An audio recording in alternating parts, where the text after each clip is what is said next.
नमस्कार, मी प्रगती पाटील. आपण आता सध्या जे आहे महालक्ष्मी माताच्या गडावरनं खाली उतरले आणि एक छोटासा अनुभव तुम्हाला मला महालक्ष्मी माताच्या मंदिराच्या गडावरनं जे आम्ही उतरले त्याचा आलेला आहे. म्हणजे आम्ही वरच्या पायरीपासून जसे खाली उतरायला लागले तर दोन कुत्रे जे आहेत आमच्याबरोबर खाली उतरत होते. म्हणजे आम्ही थांबले की ते सुद्धा थांबत होते आणि बरोबर पायथ्याशी आम्ही आल्यानंतर जे आहेत ते म्हणजे आमच्या इकडनं गेले. म्हणजे अक्षरशः असं वाटत होतं की आई साक्षात आमच्याबरोबर जे खाली गडापर्यंत आम्हाला सुखरूप सोडायला आली होती. छोटासा अनुभव होता म्हणून तुमच्याबरोबर शेअर केला. जय माता दी.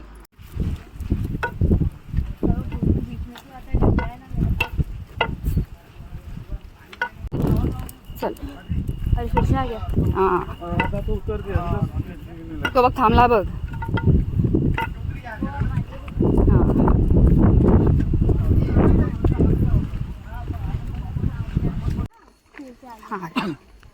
पहिले जी लहान असं उचलायचं ना मी. जय माता दी.